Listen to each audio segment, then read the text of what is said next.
O povo da Baixa do Cassange revoltarem-se porque não tinham comida, já não faziam as lavras de mandioca, já não cultivavam o seu próprio sustento, revoltaram-se. Uma rebelião aberta e que foi reprimida pela aviação, pelas tropas foram as do Rabocho Vaz.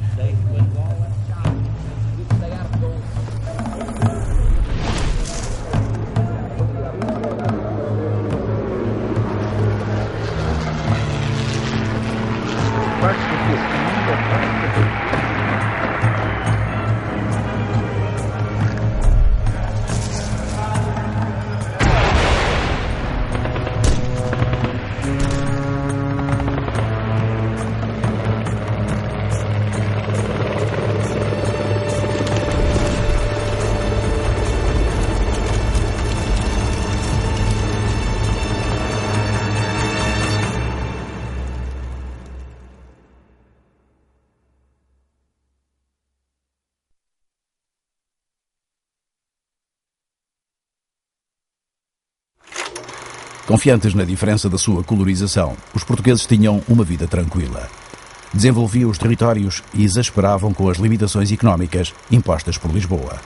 Muitos apoiaram Berto Delgado, que, tal como a oposição, exceto o PCP, ignorava o nacionalismo que despontava nas colónias. Líderes como Nkrumah e eventos importantes como a Conferência de Bandung influenciam Amílcar Cabral, Eduardo Mondlane, Holden Roberto, Pinto de Andrade e Agostinho Neto, alguns em Lisboa, onde estudam. No Porto de Bissau, a luta laboral antecipa-se à organização política embrionária. As mortes de uma greve de estivadores por melhores salários vão estimular o início da luta na Guiné.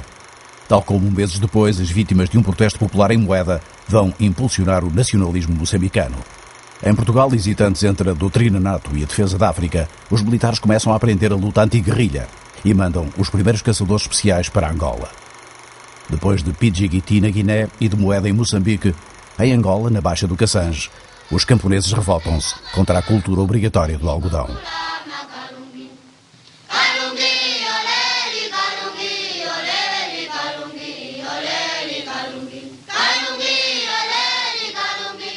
Na minha terra, as pessoas eram obrigadas a plantar algodão e era absolutamente indiferente que houvesse colheita de milho ou colheita de maçambala. Maçambala é milho fino. Batata doce ou mandioca, aquilo que as pessoas comiam, ou feijão, não interessava. A colheita do algodão tinha de estar garantida. E o algodão só podia ser vendido a uma determinada empresa que tinha um monopólio, concedido pelo Estado Novo. A cultura obrigatória traduzia-se em que a um concessionário era conferida uma vastíssima área onde as populações só podiam cultivar aquela matéria-prima, o que naturalmente, em primeiro lugar, violentava todo o estilo de vida das populações, que tinham que abandonar os seus hábitos tradicionais de cultura. Em segundo lugar, se traduzia efetivamente numa exploração económica das populações. Quem comprava algodão era apenas esse empório. As balanças eram falseadas e o preço era baixíssimo. O resultado disso é que ele não tinha muito dinheiro. Se não produzisse o algodão devido, ainda levava pancada. Era espancado. Isso são coisas que eu vi com os meus olhos. Tinham que se deslocar normalmente das suas povoações, dos seus quimbos, para as lavras, os locais que eles lhes indicavam e que lhes marcavam. Tu tens de cultivar isto aqui, tens de cultivar aquilo. E uma área mínima sempre, que era relativamente grande. E eles tinham que se deslocar por causa disso e viviam em condições tremendas. Se o ano corria mal, a companhia não tinha prejuízo nenhum. Deixava era nunca de ganhar mais. O prejuízo era todo desgraçado que esteve a cultivar. Chegados a 1961, os camponeses revoltam-se contra a Cotonang, a companhia algodoeira luso-belga. Influenciados pelo Congo independente, onde havia etnias comuns, e por crenças religiosas diversas, os povos da Baixa do Cassange rejeitavam a autoridade portuguesa e diziam obedecer a poderes tão diferentes como os líderes congoleses Lumumba e Casa Vubu, ou os símbolos da fé.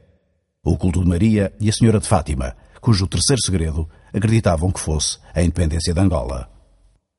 Não era por melhorar a situação que as condições que eles iam aceitar. Eles estavam trabalhados por uma questão religiosa, digamos, de fé, de acreditar que o poder vinha agora para os pretos que iam construir um mundo de felicidade. E quanto a isso é inelutável. Na luta contra os europeus aparecem messianismos e variantes cristãs como o tocoísmo, seguido em algumas zonas de Angola. Movimento místico-religioso de raiz protestante criado por Simão Toco nos anos 40 proclamava que os brancos se tornariam negros e os tocoístas ficariam brancos e anunciava o fim da presença europeia. Ideias que Simão Toco não podia expressar mais tarde, sob prisão. O tocoísmo adora a Deus Criador e nosso Senhor Jesus Cristo e não adora qualquer coisa deste mundo. Simão Toco era então uma entre outras vozes messiânicas, como o congolês Simão Kibango, que influenciou António Mariano, ativista da UPA, tido como líder da sublevação, com uma mensagem mística e nacionalista trazida do Congo, de onde vinham também as ideias de um partido comunista, Parti de la Solidarité Africaine, PSA, daí que peças, fosse o nome dado aos seguidores em Angola. O governador envia telegramas alarmados para Lisboa. Motivados politicamente e movidos pela fé em Maria, os povos da Baixa do Cassange destroem lojas, instalações da Cotonang, postos e fazendas, mas não atacam os europeus, querem apenas expulsá-los. A Cotonang exige repressão exemplar contra esta guerra de Maria, a greve dos camponeses que se revoltam em janeiro, o mês das sementeiras do algodão. Queimaram a semente do algodão, outra semente meteram na água e ferveram essa coisa toda, ao ir semear não nascia e pronto. Teles Grilo enviado para lá, matou. O capitão Teles Grilo é o comandante da 3ª Companhia de Caçadores Especiais, a primeira força enviada para a zona sublevada. Uma área quase do tamanho de Portugal, com cerca de 150 mil habitantes. Sediada em Malange, a companhia segue para Milando, de onde no dia 11 chegam notícias de que 2 centenas de nativos se recusam a trabalhar por ordem de Maria e Casa Vubu. Ameaçam os cipaios, mas serenam com a chegada da tropa no dia seguinte. Porém, a situação agrava-se durante o mês. Senzalas abandonadas, centenas de revoltosos em diversas povoações, a morte de um capataz da Cotonang. Fevereiro começa com mais de 1000 grevistas concentrados em Cundarriabaza, de onde os europeus são obrigados a fugir. A Força Aérea é chamada em apoio da 3ª Companhia de Caçadores Especiais. Nós pouco podíamos fazer. E, de facto, o nosso papel praticamente era ir ver onde é que estavam as tropas. Os rádios que as colunas militares levavam, a coluna militar levou, não conseguia comunicar com Malange. Já estava bastante distante, os postos seriam fracos, haveria elevações, enfim, e o comando que estava em Malange não sabia onde estavam as tropas. E nos primeiros dias a nossa missão era ir ao encontro deles, dar ali umas voltas e tornar para Malange e dizer, eles estão aqui. A 3ª Companhia, comandada por Teles Grilo, não chega para conter a revolta e alastra a toda a Baixa do Cassange. O comandante-chefe das Forças Armadas em Angola, General Monteiro Libório, ordena então a Operação Cassange. É entregue ao Major Rebocho Vaz o comando de um batalhão eventual de caçadores, formado pela 3ª, pela 5ª e pela 4ª Companhia de Caçadores, esta do capitão Teixeira de Moraes. A 4ª Companhia parte de Luanda a 4 de fevereiro, exatamente quando dezenas de revoltosos estão a atacar as prisões da capital. Destinada a Tembo-Aluma, a companhia sai de Malange no dia 5, com o objetivo de surpreender os rebeldes em Cundarriabaza. Antes disso, porém, perde 2 cabos, havendo 6 mortos do lado africano, naquela que é considerada a primeira emboscada da guerra. A Companhia de Teixeira de Moraes era formada por 4 pelotões e por secções de morteiros, de metralhadoras Madsen e lança-granadas foguete. Com espingardas Mauser, os soldados progrediam debaixo de chuva. O capitão levava ordens para desarmar e prender os nativos, humilhar os seus chefes e matar em último caso. Mas os mortos seriam muitos, desde o início da operação. Falando a este programa, embora não para as câmaras, Teixeira de Moraes destaca o episódio em que os nativos impediam a entrada da tropa numa zona que afirmavam independente e rasgavam cadernetas portuguesas e imagens de santos. Cantavam, diziam que as balas dos brancos eram água e o governo caca de galinha, e envolviam a tropa com grandes grupos ruidosos. O relatório refere 70 nativos mortos e 30 feridos. Teixeira de Moraes pediu logo no início a intervenção da Força Aérea, que cumpriu missões de transporte e reconhecimento, lançamento de víveres, munições e panfletos, e, sobretudo, operações de fogo por aviões T-6 e PV-2 que atacaram concentrações de grevistas, provocando um número nunca apurado de vítimas. O piloto José Arvedosa, que depois desertou, afirma que 17 aldeias ficaram destruídas e 5.000 homens, mulheres e crianças queimados, e que a aviação usou bombas napalm. Eu não vi, cruzei-me 2 vezes com os PV-2, mas eu quase que ia dizer que não, mas se ele diz que sim, ele estava lá na origem. Aquilo que ele me disse é que ele participava nas operações, como qualquer piloto aviador, sem grande consciência do que estava a fazer, até que um dia ocorreu-lhe ir verificar, voando na baixa altitude, e verificar o resultado dos bombardeamentos. E o que ele viu sobre uma população dizimada impressionou de tal modo que ele nunca mais conseguiu aceitar a sua continuação. Teixeira de Moraes pediu várias vezes a intervenção da Força Aérea, mas afirma que não foi usado napalm e que os PV-2 lançavam bombas explosivas e utilizavam metralhadoras. Por sua vez, embora desarmadas, as avionetas Auster eram usadas para lançamento de granadas. Havia um elemento do exército que ia ao lado do piloto com granadas, abria-se a porta, com o joelho segurava-se a porta e depois, de cima, atiravam umas granadas cá para baixo, porque isso víamos nós, as populações a cada passo estavam naqueles terreiros e os terreiros estavam cheios de gente e eles faziam muitas punhadas para o avião e chegavam a disparar os canhangulos, nunca atingiram avião nenhum. E houve casos em que os nativos foram mortos pelos aviões a que davam as boas-vindas, julgando os enviados de Maria. Tudo se encontra pacificado e o terror de Maria desapareceu para dar lugar ao terror do exército. O mito desfez-se e a principal cutilada foi dada ontem pela avioneta que eles estavam convencidos que vinha do Congo e que cumprimentaram.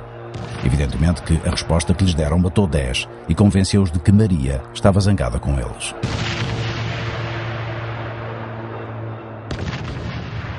As difíceis condições de vida dos nativos em revolta constam dos relatórios da 4ª Companhia, que chegara finalmente a Tembo-Aluma após 14 dias, inúmeros mortos, feridos, prisioneiros, populações em fuga para o Congo e outras que se entregaram.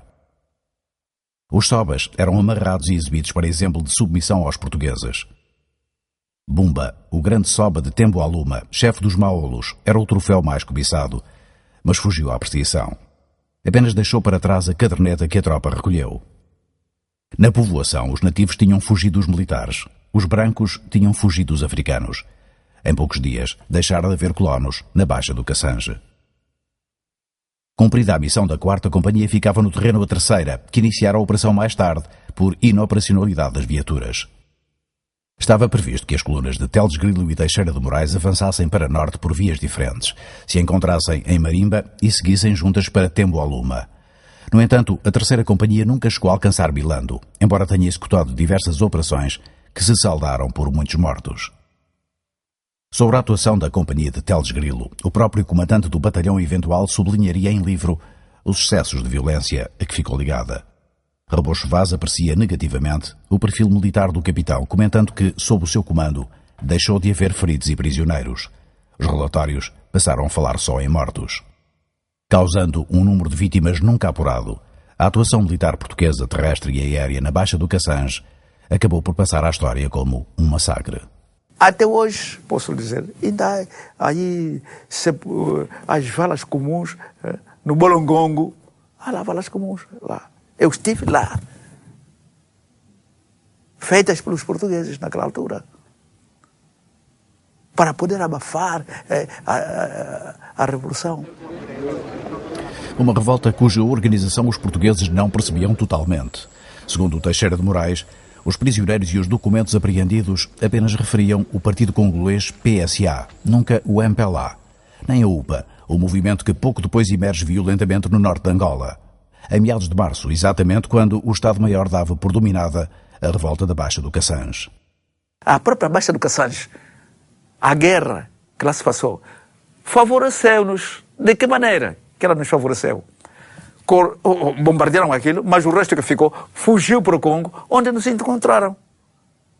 Aquele povo que fugiu para o Congo, esses somas, e Soma Marimba, Soma Chiquita, vários somas lá fugiram com o seu povo.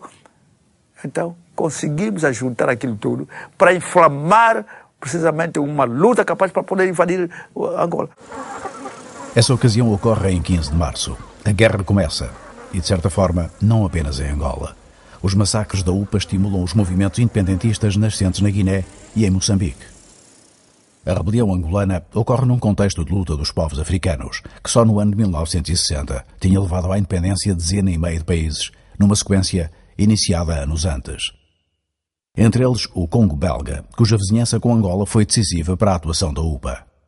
Empurrados pelos ventos que varriam o continente e incentivados pelo caso angolano, africanos das outras colónias reforçam a luta clandestina em países vizinhos, para onde começam a fugir cada vez mais ativistas. Muitos vão de Portugal, estudantes que iludem a vigilância e partem ao encontro dos movimentos rebeldes. Em 61, vários de nós fugimos, incluindo eu próprio, e já havia algum contacto com o presidente Eduardo Mondlane.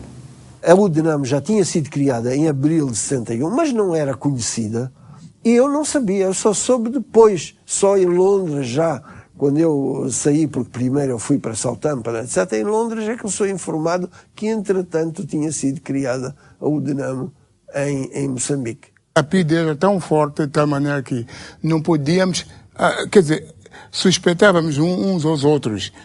Por exemplo, eu era motorista, não podemos meter num grupo que não faça a parte, que não tenha amigos. Nós desconfiávamos de tudo e de todos e não sabíamos até que ponto é que podíamos ser traídos. E de maneiras que limitavam-nos a conversas com uma ou outra amiga. Aumentou o número de agentes da PIDE naqueles cafezinhos que nós frequentávamos. Foram presas várias pessoas, comunistas portugueses, e até alguns africanos. E nós começamos a ficar muito assustados. Entretanto, começaram alguns a fugir. A minha saída de Portugal, para além de querer sair para evitar de ser chamado para a tropa, para integrar os contingentes portugueses para as colónias, foi também nessa altura o desejo de sair para ver se também eu participava desse movimento de contestação. Fiz o primeiro ano na Politécnica e depois fomos mobilizados para fugirmos e sairmos o maior número de quadros de Portugal para o exterior. Aqueles que passavam na República da Guiné, que já é independente na altura, o Ghana, que era independente na altura, pronto, traziam aquelas ideias de liberdade da República da Guiné, mas o Ghana, que é liberdade, que já é livre, é um país livre. O Senegal ainda antes, não era, só foi nos anos 60, né? De maneira que, pronto, aquilo entusiasmou os jovens, né? Eu ia falar da independência da Guiné-Conakry, eu e mais alguns colegas aventuramos e saímos para o Senegal e depois seguimos para a Guiné-Conakry. Chegamos aí a Conakry e havia já lá um grupo de nacionalistas que também tinham fugido, alguns enfermeiros e outras personalidades que já tinham ido para a Guiné-Conakry. A maior parte dos militantes que participaram na luta armada eram estudantes em Coimbra ou no Porto ou em Lisboa, ou então imigrantes na Bélgica, na Holanda, em Luxemburgo, alguns na Itália e também na França. Portanto, pessoas que já tinham saído de Cabo Verde, porque aqui em Cabo Verde, todas as pessoas que tomavam uma certa posição eram perseguidas e presas, naturalmente. Antes da minha estada em Portugal, nunca tinha posto verdadeiramente essa questão em termos de independência ou não. E a partir daí comecei a questionar e comecei então à procura do PAIGC quando tomei conhecimento da sua existência. Eu e os meus camaradas da altura chegámos à seguinte conclusão. Eu disse-lhe, olha, nós estamos atrasados, temos de sair. Isso não dá assim, porque os outros avançam e não sabemos o que é que vai passar e nós temos de sair. Pedro Pires, cabo-verdiano, então alferes miliciano da Força Aérea Portuguesa, estava entre as dezenas de africanos que fugiram de Portugal em abril e junho de 1961. Eram sobretudo angolanos afetos ao MPLA, embora o apoio americano à fuga pretendesse reforçar a UPA. Ao que parece, o primeiro contacto para a fuga foi estabelecido por elementos da UPA. Ligados à Igreja Evangélica. Isso foi, parece que, na Suíça. O primeiro contacto estabelecido foi na Suíça. Em Portugal, como eu já disse anteriormente, não havia essa clivagem muito nítida entre UPA e MPLA, de forma funcionavam mais as relações pessoais, as amizades, isso tudo funcionava. A condução da fuga acabou por passar para as mãos de militantes da MPLA. Apanhei a boleia, tendo em conta as minhas amizades com os angolanos. Agora, a fuga foi organizada, do meu ponto de vista, pelos americanos. Pelos americanos através de pastores, eu creio, de igrejas protestantes. A pessoa que tinha recebido dinheiro para facilitar a nossa saída, por qualquer razão, não apareceu ao rendezvous. Mas fomos todos presos, detentores de documentação falsa, e íamos ser recambiados a Portugal. É nessa altura que intervém a Embaixada dos Estados Unidos. Nos Estados Unidos, em Madrid. Fomos soltos, atravessámos a fronteira e chegámos normalmente a Paris e diretamente a um centro de acolhimento de refugiados em Sèvres. Segundo se diz, até já havia um avião português para nos levar a Lisboa, mas intervém a Embaixada dos Estados Unidos e somos colocados na fronteira.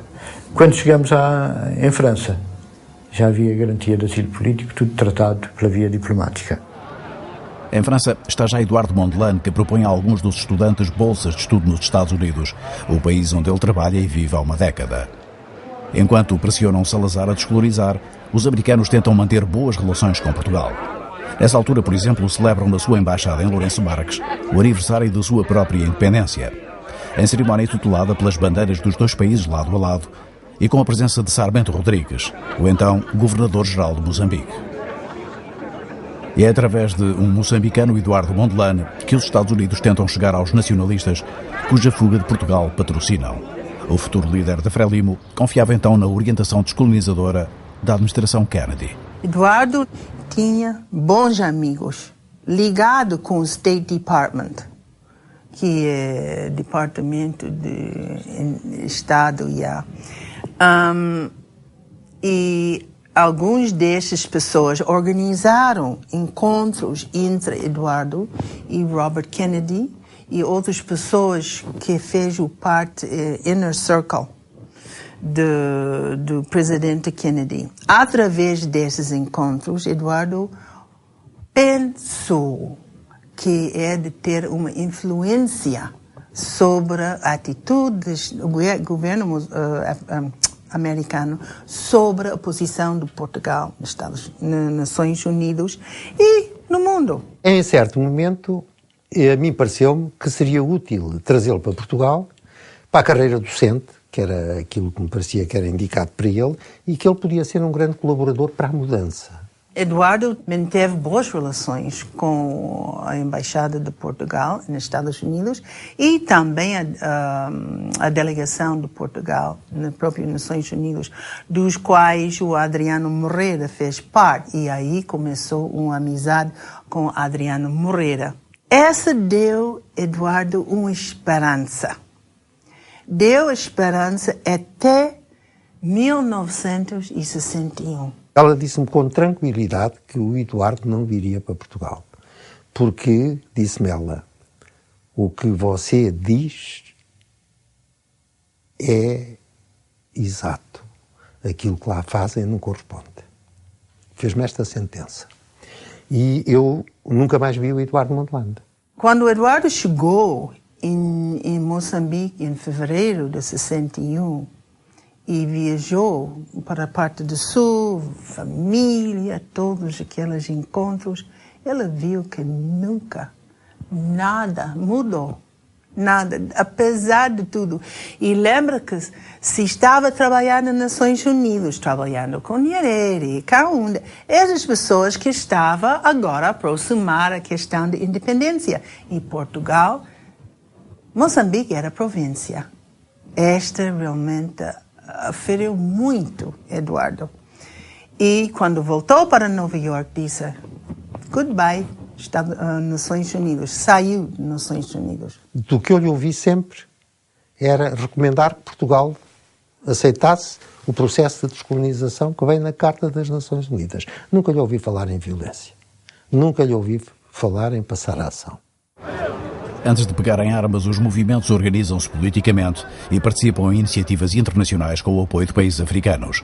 Mantendo contactos que haviam criado enquanto estudantes em Portugal, formam o MAC, Movimento Anticolonial, que na Conferência de Tunis de 1960 dará lugar à AFRAIN, organismo um ano depois substituído em Marrocos pela CONCP.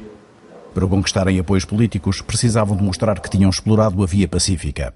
Em conjunto e separadamente, os movimentos sugerem negociações a Portugal. O recém-criado MPLA, dirigido por Viriato da Cruz, Lúcio Lara e Mário de Andrade, o presidente, propõe a Salazar uma mesa redonda. Esse memorando, evidentemente, não recebeu resposta direta do nosso destinatário, mas recebeu um comentário publicado no jornal Novidades, que pertencia, digamos, à família política salazarista, mais direta e até católica, não é? Se bem me lembro. E num jornal, Novidades, dizia-se que falava desse memorando e rejeitava, dizendo que nem mesa redonda, nem quadrada, né? Para discutir aqui o indiscutível. Foi em 60 que o PGC endereçou um memorando ao governo português, fazendo proposta para negociações. Que, evidentemente, essa proposta não teve resposta nenhuma espécie. O ponto de partida de Cabral foi esse, quer dizer, o primeiro gesto dele foi oferecer-se para negociar com as autoridades portuguesas. Nessa altura, bastava que o governo português falasse de autonomia, não era preciso mais nada. Mas deixasse autonomia, pronto. Não haveria guerra, tenho certeza disso. Bastava que houvesse uma fresta para a autonomia. Depois, qualquer coisa, digamos, uma autonomia não estática, mas dinâmica, etc., que depois pudesse desembocar na independência, só isto chegava. Foi uma repressão medonha que se abateu sobre a Guiné, como resposta a essa proposta de Cabral de negociação.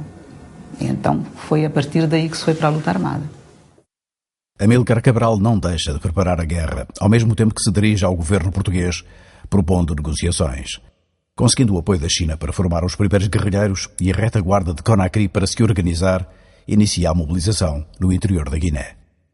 Pijiguiti determinou que nós virássemos a nossa atenção para o campo, onde nós seríamos sempre mais fortes que o poder colonial. E onde podíamos mobilizar, preparar, formar os homens para a luta. E a Amílcar fez uma seleção de 10 pessoas, em que eu estava incluído, e fomos para a China, em janeiro de 61. Esse grupo de 10, que foi formado na China, é que dirigiu realmente a luta de libertação na Guiné. Cada grupo de jovem, portanto, que pertence a uma etnia, ia para uma região, portanto, da sua etnia mesmo. Esses foram divididos, este grupo, e lá fomos, chegamos, portanto, a ir organizar ou transmitir o povo, portanto, a mensagem da luta, a mensagem de existência do partido PAIGC, liderado por Amílcar e Rafael Barbosa. O Rafael, portanto, está cá no interior, e o Amílcar está, portanto, no exterior. Eles é que vinham ter comigo. Eu, claro, conversava com os homens, apresentava o estatuto do partido, eu conversava com eles com promessa de sair para ir lutar. Eu até dizia-lhes, olha, não há oferta, bolsa de estudo, essa coisa toda, não. É a defesa da pátria. Pois o Amílcar Cabral em Conakry é que resolve o resto. Se há necessidade de preparar quadros, é com o Amílcar Cabral. Com a experiência chinesa, com aquilo que o Amílcar nos ensinou, que depois, quando voltamos para a Guiné-Conakry, e fomos mandados para o interior do país.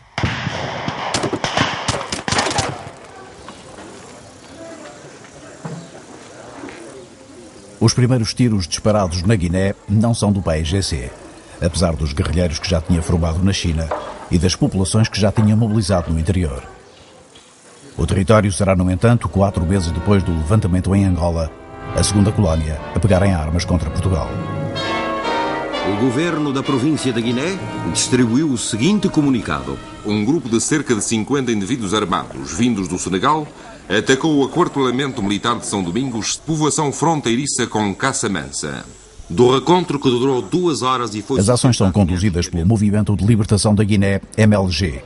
Homens mal armados e mal preparados atacam na praia de Varela, no extremo noroeste do território, na fronteira com o Senegal. E também em Susana e em São Domingos. Quand nous avons attaqué Saint-Domingue, on n'avait qu'un fusil. Tout le reste, c'était des machettes. On n'a pas réussi. Après, on était 187 quand nous avons attaqué Saint-Domingue, à peu près 1h, 2h du matin. O primeiro movimento, o tal MLG, que atacou Varela e Susana, cortou as orelhas. Eu até tinha uma fotografia com 3 nativos com as orelhas na mão, que eles lhes tinham cortado porque eles não quiseram ir com eles. Quand nous avons pris Susana, le quartel de Susana, à ce moment, on était 650. Là, on avait une trentaine d'armes. Nous avons pris le quartel, les militaires ont fui, les troupes portugaises comme les Africains. Do MLG, que é para conseguir independência com facilidade. Mas é difícil.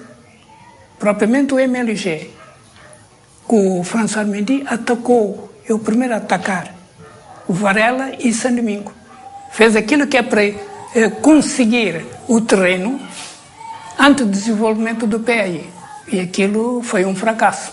J'avais vu ce qui s'était passé en Algérie. Bon, j'étais là-dedans. Et quand je suis venu, j'ai exercé les gens en fonction de cela. O Senhor não ficou satisfeito com eles.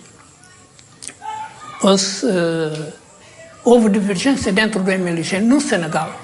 Effectivement, Mamadou Dia nous avait apporté son soutien.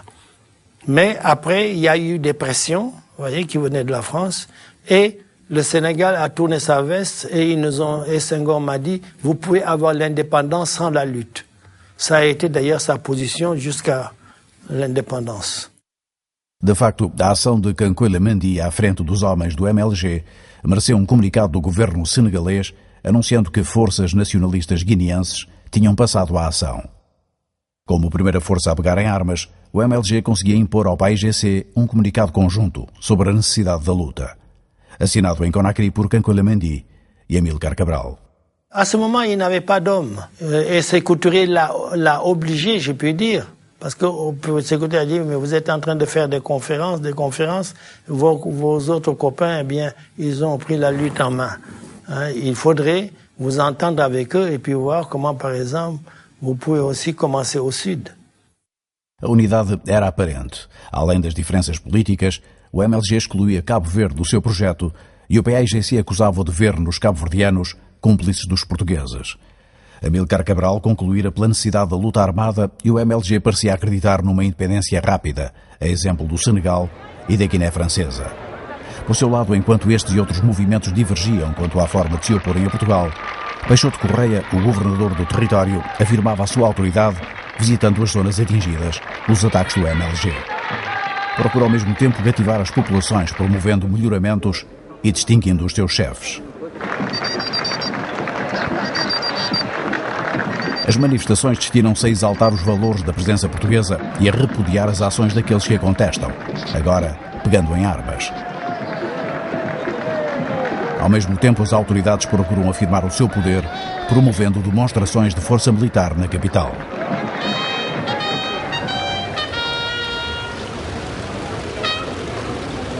De certa forma, o comandante Peixoto Correia acabava por confirmar aquilo que o governo desmentia: sinais de instabilidade na Guiné. Igualmente nas províncias de São Tomé e da Guiné se respira uma atmosfera de tranquilidade e confiança, sendo de repudiar todo e qualquer boato tendencioso que não corresponda à verdade.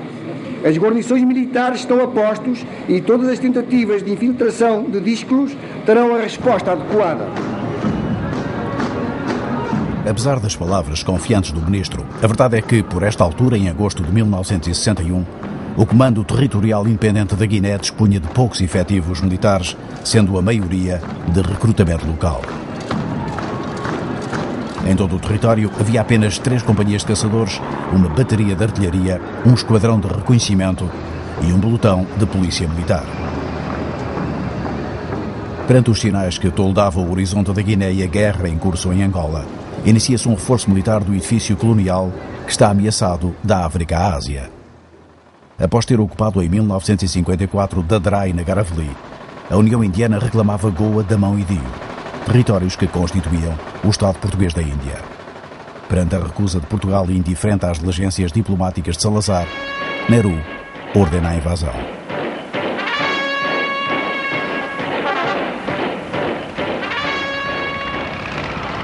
A bandeira portuguesa é defendida por uma pequena força de 3 a 4 mil soldados, modestamente armados. A União Indiana coloca navios ao largo de Goa e ataca com 40 a 50 mil homens, apoiados por tanques e aviação.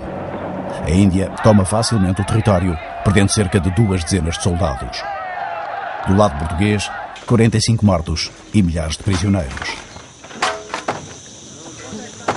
O general Vassalo e Silva aceita a rendição contra a vontade de Salazar, que apenas admitia soldados e marinheiros vitoriosos ou então mortos. A minha resposta foi dada com o coração a sangrar. Ao pedido que ele fazia de aguentar-nos 8 dias, que não pensasse nisso porque não tínhamos elementos. O governador era inteiramente tranquilizante a respeito da situação, o que permite assim ser mais eloquente nas instruções. Eu imagino que nunca passou pela cabeça do Dr. Salazar que se a Índia, em força, quisesse invadir Goa, que a gente conseguia resistir em Goa. Salazar confiava na mobilização internacional e numa diligência do governo junto de Pequim, explorando um conflito fronteiriço, então existente entre a China e a Índia. Eu sugeri que se mandasse perguntar ao governo chinês, por intermédio do governo de Macau, se a China estaria disposta a apoiar Portugal na resistência à União Indiana, mobilização da comunidade internacional, etc., pondo nós à disposição da China portos e aeroportos de Goa, que eram os melhores da costa de Malabar, não havia nada equivalente. E houve uma resposta de Lu Xu-enlai, que a proposta lhe interessava, que havia tempo para pensar, porque ele não julgava que o Nehru se atrevesse a manchar a sua imagem de pacifista. O que convenceu o Dr. Salazar de que tinha razão em tomar atitudes de firmeza, porque o Nehru não se atreveria. A invasão de Goa constitui um trauma para a geração militar portuguesa que vai enfrentar a guerra em África. A tropa como fusível para uma intransigência política que Salazar manterá no futuro. O caso de Goa encerra um ano crucial para Portugal e inicia o ciclo final do Estado Novo. Dias tristes, dias de luto e de tragédia. Um grupo da oposição tenta um golpe de Estado em Beja. Logo no primeiro dia do ano, o subsecretário de Estado do Exército, o tenente-coronel Jaime Felipe da Fonseca, foi morto por mão criminosa quando se deslocou a Beja em missão de serviço para se inteirar dos distúrbios ali cometidos por um grupo de elementos subversivos. Além desta ação, a oposição desvia um avião depois de ter desviado um navio. E o regime é contestado pelos estudantes ameaçados pelo espectro de uma guerra que já está a refletir-se no dia-a-dia da metrópole. A iniciativa da Rádio e Televisão Portuguesa, ao abrir uma subscrição a favor dos refugiados... O movimento de solidariedade estende-se a todo o país, nos casos mobilizando instituições de cariz humanitário, como a Cruz Vermelha, noutros envolvendo organizações religiosas, como a Conferência de São Vicente de Paula. As iniciativas são conduzidas por mulheres que se dedicam a reunir tudo o que podem. Medicamentos, roupas, brinquedos, dinheiro e até mesmo joias e ouros. À onda de sensibilização associam-se figuras então em voga no mundo do espetáculo que também aceitam colaborar em campanhas de recolha de fundos, neste caso através da venda de flores por intérpretes da canção. Alguns dos nomes mais populares dos palcos da metrópole organizam meses depois iniciativas a que chamam Caravana da Saudade e começam a viajar por Angola. São aplaudidos com entusiasmo por civis, ainda mal refeitos dos dramas que viveram, e por militares em trânsito para as matas, ou que tiveram a sorte de ficar por Luanda.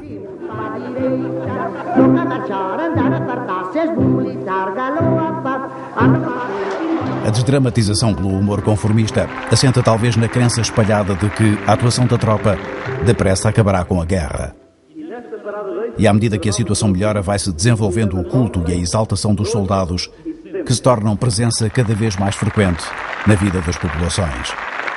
Sejam reais ou representados, nas ruas ou nos palcos angolanos.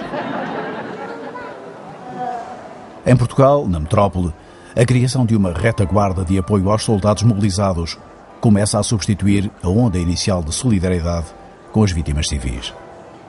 Direta ou indiretamente, a guerra entra então nos mais diversos cenários, incluindo os da mais seleta sociedade.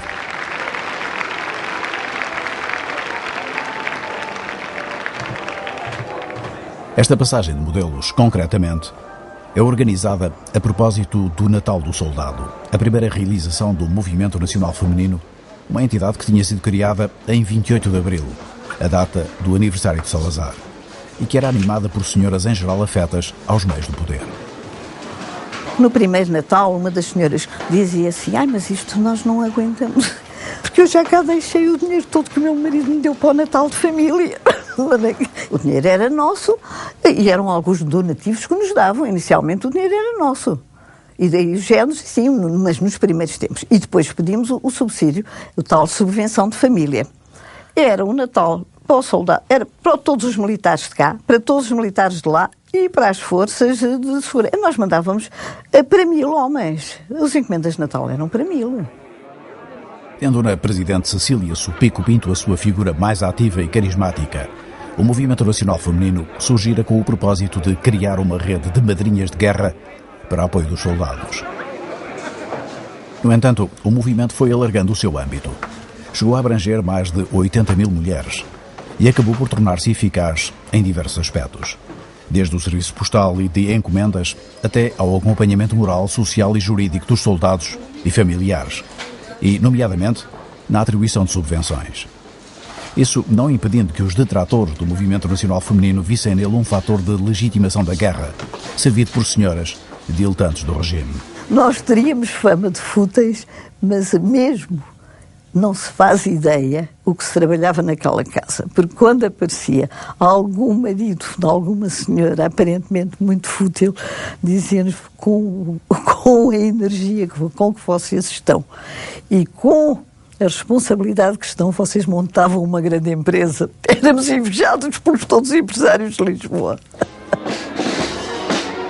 À despedida dos soldados que aos milhares continuam a embarcar em Lisboa, comparecem as senhoras do Movimento Nacional Feminino. Oferecem cigarros e isqueiros, lembranças que os mais críticos acham irrisório reconforto para quem parte para a guerra. Neste final de 1961, são já mais de 33.000 os soldados em Angola, e o número de mortos durante o ano passava das 200. Em 1962, a situação que os militares vão encontrar é já diferente daquela que os primeiros mobilizados enfrentaram no início da campanha. Enquanto a tropa retomava o domínio da colónia, Adriano Moreira iniciava uma vaga de reformas legislativas que rompiam com uma situação de décadas. As novas leis e decretos do ministro do Ultramar eram para os meios internacionais adversos apenas demagogia para aplacar as críticas a Portugal. Para os colonos, assustados com os novos tempos, as medidas e as promessas de Adriano Moreira eram uma luz no meio do seu desespero. Naquela altura, o que era sobretudo preciso em Angola era a esperança. Era que não morresse a esperança, não é? E ele, em tudo quanto dizia, em tudo o que fazia, ele alimentava, ele potencializava a esperança de que Angola ia ser digamos, a filha predileta de Portugal. O Adriano Moreira é recebido, digamos, como um homem providencial. Houve até muita gente de esquerda, digamos assim, que considerou que o Adriano Moreira que podia vir dar uma volta aqui tudo. Precisamente por ele ter tomado algumas medidas que, sendo absolutamente indispensáveis ao muito tempo, ninguém tem tomado. E essa do Estatuto Indígena foi uma delas, é para mim um dado histórico de Angola. É afastada qualquer distinção entre grupos étnicos ou culturais, passando todos os trabalhadores, qualquer que seja a sua filiação cultural, a regular-se pela mesma lei. Não é admitida nenhuma forma de trabalho compelido.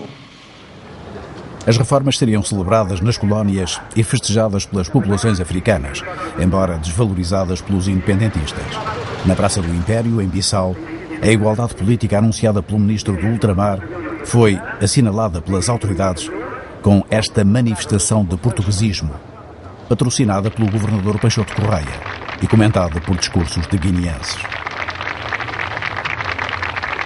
A presença de portugueses é talvez mais evidente, demonstrando a concretização prática da abolição do indigenato, o que, conforme a nova lei de Adriano Moreira, dava a todos a mesma condição de cidadãos.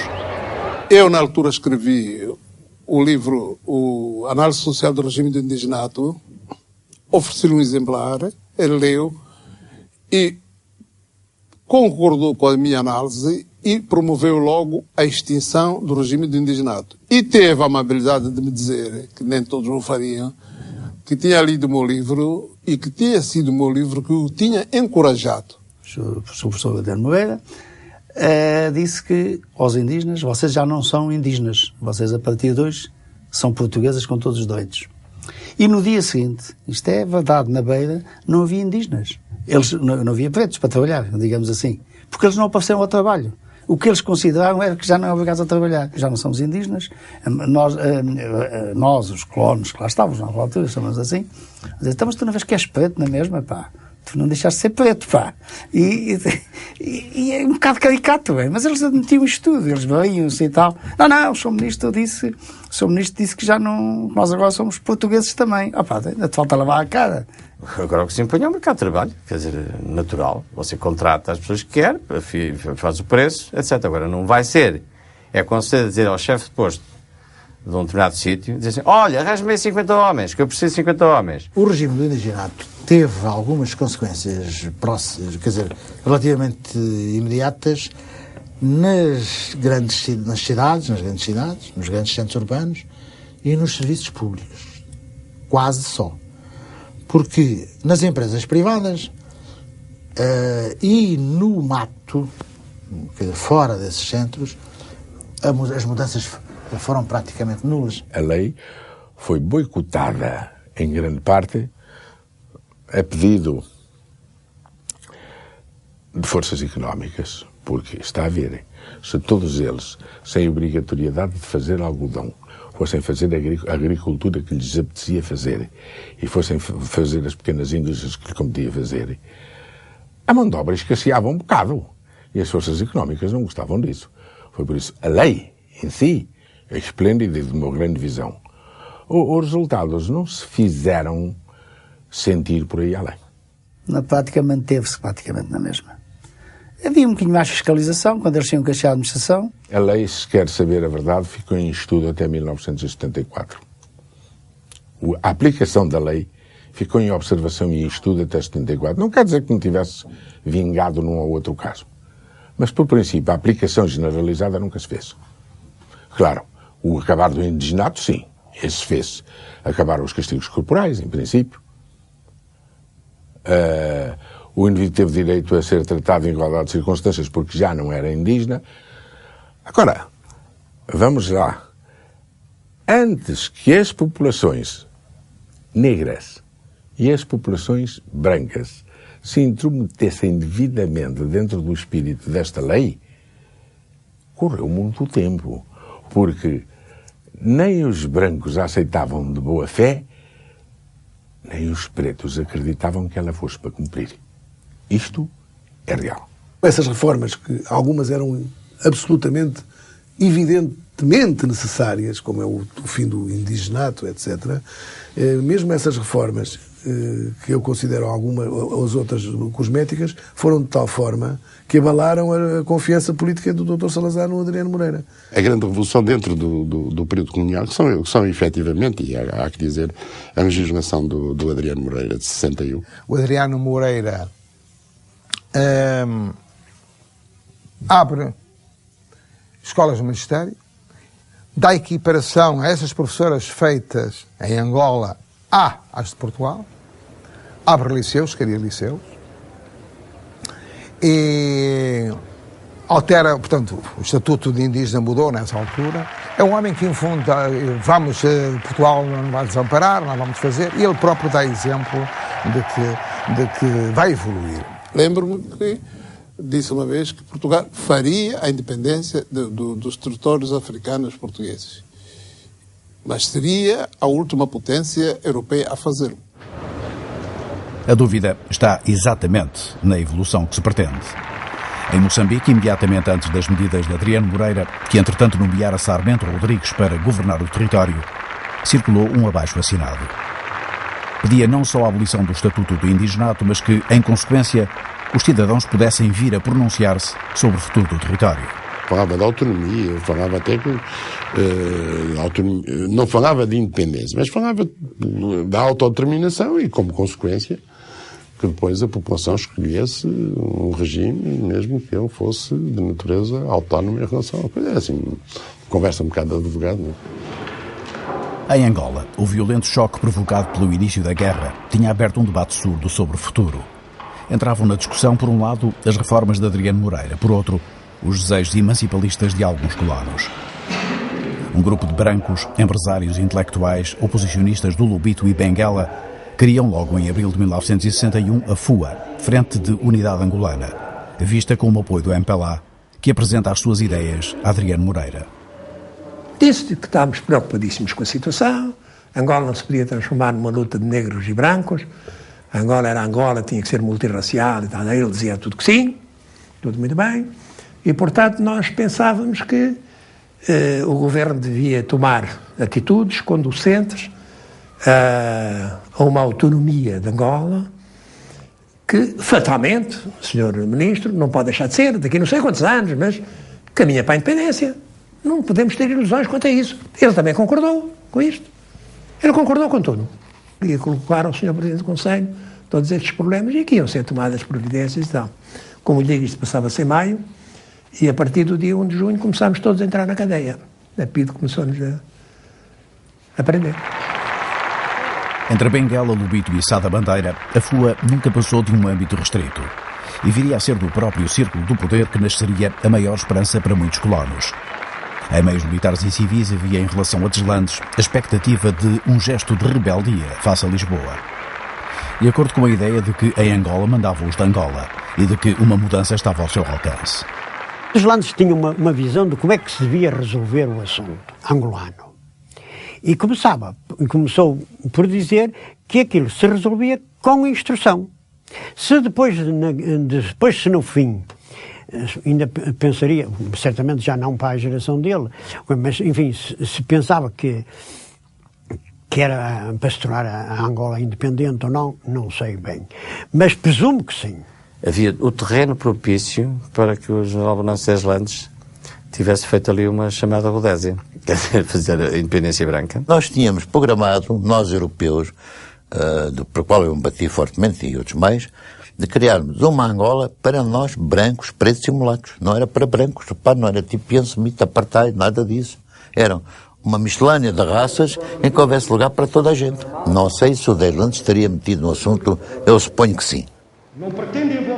As esperanças independentistas estavam no próprio governo, entre os secretários provinciais, e eram potenciadas pelo descontentamento relativo a Lisboa.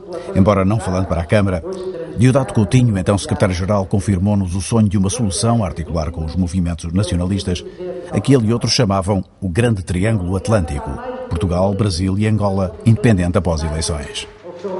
Algumas pessoas, como eu, tínhamos esta ilusão realmente tornarmos o Atlântico Sul, o Mare Nostrum, e formarmos uma espécie de triângulo da administração Luanda-Lisboa, Luanda-Rio de Janeiro. Nunca ouvi falar de qualquer triangulação ou, se quiser, uma quadrangulação. Angola, Moçambique, Brasil e metrópole, como se dizia nessa altura. Havia lá várias conspirações, eu estive ligado a uma delas, por exemplo. Era uma conspiração que visava o tipo Brasil, não é?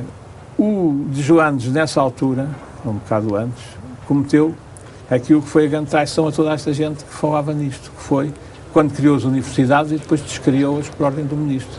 Nós víamos nele o chefe natural, o homem que iria governar a tal nação que a gente ia criar a partir dali. Lisboa não tinha força sequer para levantar um dedo se o exército em Angola se revolta. Podem imaginar o que é. Estava toda a malta lá. Não havia cá ninguém. Só havia uns quantos mocenos que foram mobilizados para tomar conta dos quartéis. Se aquilo cá embaixo dá o grito de Ipiranga, o que é que faziam?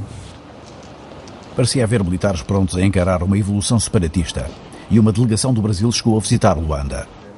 Diosdado Coutinho acredita que Deslandes tivesse alguma simpatia pelo projeto, embora nunca a tivesse manifestado. Nem mesmo quando se agravou o confronto que o opôs ao ministro do Ultramar. Querendo assumir o primeiro plano na condução política do território e afirmar a sua autoridade face ao governo central, Deslandes estava em colisão com Adriano Moreira, numa disputa de competências. E entraria em ruptura definitiva ao criar os estudos universitários em Angola, numa decisão que o ministro não aceitaria. Hesitante sobre o que fazer na sessão do Conselho Legislativo, o general aceita convocar na véspera uma reunião com o governo e as chefias militares, onde os autonomistas esperam dramatizar a situação, provocando uma decisão radical do governador. Diosdado Coutinho revela que na reunião nunca se falou em independência, mas que, pela atitude dos militares, sentiu que houve um momento em que Deslandes poderia ter avançado. Porém, o general apenas falou em autonomia da ação e mostrou-se disposto a demitir-se. Todos tiveram a oportunidade de lhe pedir que não fizesse isso. Quem insistiu de uma maneira mais forte para que ele não apresentasse a sua demissão, todos estavam de acordo com isso, mas quem insistiu de uma maneira mais forte foram os 3 comandantes militares. Deslandes não se demite, mas vai ao encontro da demissão, voando para Lisboa, chamado por Salazar. Partiu sem despedidas formais, certamente sabendo que a viagem era sem regresso. Submetia-se, apesar de se ter proclamado como o chefe do maior exército português de sempre. Quem quisesse tirar partido dessa frase, pois podia ter tirado, não é? Agora, quer dizer, bastava que alguém conhecesse o general Deslandes para nunca na vida pensar que o general Deslandes era um aventureiro. Um aventureiro, não é? Uma espécie de soldado de fortuna. Destes livros, não é? Aliás, o próprio presidente do Conselho de Ministros, o Dr. Salazar, reconheceu isso. Porque a verdade é que lhe atribuiu a Torre Espada. Recuou. Pronto. Não quis dar esse passo. Não quis dar esse passo. E como não quis dar esse passo, teve direito à Torre Espada. Pronto. Sei que essa hipótese apareceu e foi circulada, não lhe dou nenhuma espécie de credibilidade, não a ignoro, mas não lhe dou nenhuma espécie de credibilidade. No entanto, esse será um dos temas do questionário que Adriano Moreira apresenta ao general. Primeiro pessoalmente, sem êxito, e depois por escrito. O ministro quer saber até que ponto a ideia emancipalista existia no seio do governo em Angola. Adriano Moreira não obtém resposta. O general quer ser julgado em Conselho de Guerra, mas Salazar prefere condecorá-lo depois de o demitir em Conselho de Ministros. O Presidente do Conselho não votou. Ele propôs. É preciso decidir o destino do Governador-Geral de Angola. O que é que se vai fazer? Se é preciso substituí-lo ou não. Todas as declarações dos ministros que intervieram foram altamente desfavoráveis ao Governador-Geral de Angola. Com exceção, repito, do engenheiro Arantes Oliveira. E eu disse o seguinte, de acordo com a Constituição, eu sou o responsável pela iniciativa de manter ou substituir o governador. Proponho que seja demitido. Foi demitido por unanimidade.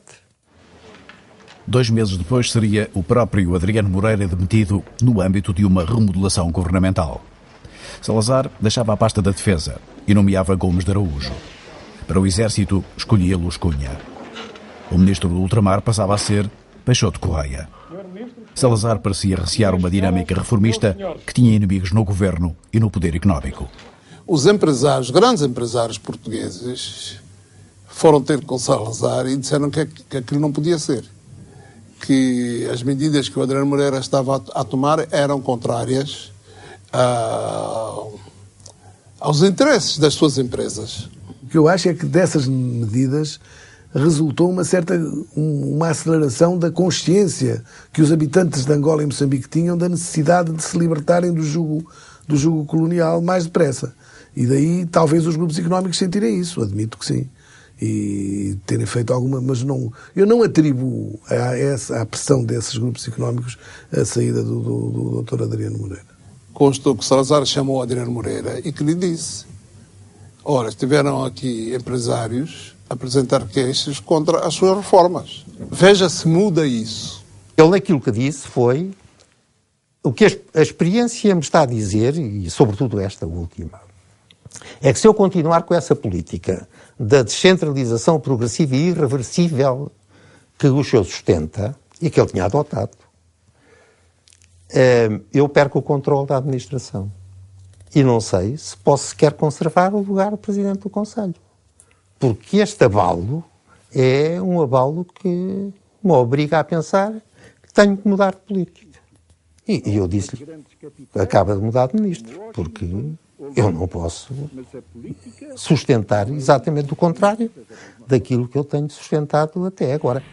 Se me perguntam se a guerra acabou de facto em Angola, responderei que, nos precisos termos em que foi lançada, isto é, para domínio exclusivo de uma parte restrita do território, aonde não pudesse chegar a afirmação e atuação do poder português, sim, a guerra pode dizer-se que acabou. Houve um determinado momento em que se criou o mito da guerra ganha. E o mito da guerra ganha, a meu ver, foi muito mau. Porque fez implantar e rapidamente circular entre os meios que tinham capacidade de intervir a ideia de que quem ganha guerras não faz reformas, porque isso é um sinal de fraqueza. O sentimento de vitória que os portugueses viviam em Angola já fora assinalado pelo general Deslandes, com as correspondentes distinções por feitos em combate. 40 anos depois, a cruz de guerra voltava a brilhar no peito de militares portugueses. Para a história, ficariam como os primeiros heróis da guerra: um alferes, um ferriel e 4 soldados.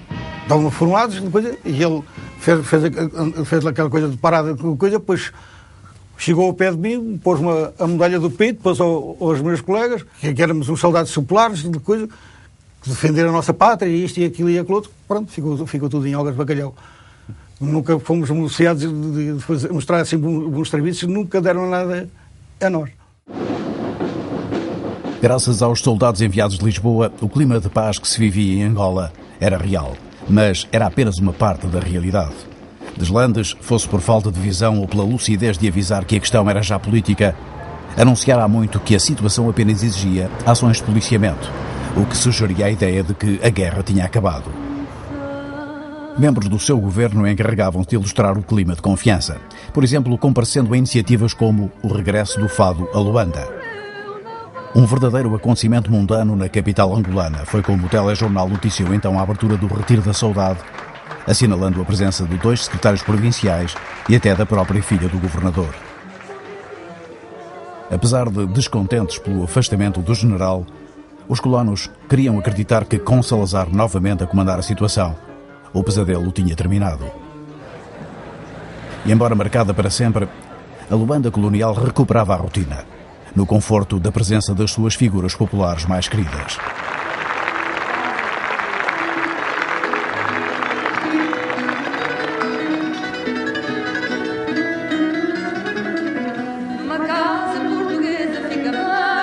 e é mergulhado numa luta pelo reconhecimento do seu modelo multirracial em África que Portugal se expõe ao mundo como potência colonial. O Benfica sai da mediaria nacional e impõe-se como bicampeão europeu, com uma equipa de futebol onde pontificam vários jogadores africanos e brilha um moçambicano de nível mundial. Benfica e Eusébio são agora cartazes do país. Angola rima com a bola, no entusiasmo da população que aplaude os campeões da Europa no aeroporto de Luanda. Além de símbolo de Portugal, pretende-se que o Clube de Lisboa seja também uma marca de portuguesismo, que leva ao delírio os colonos e, desta vez espontaneamente, milhares de africanos. Mas apesar da festa e das aparências, em Angola, no final de 1962, Portugal está em vésperas de uma nova frente de guerra.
Parte do que?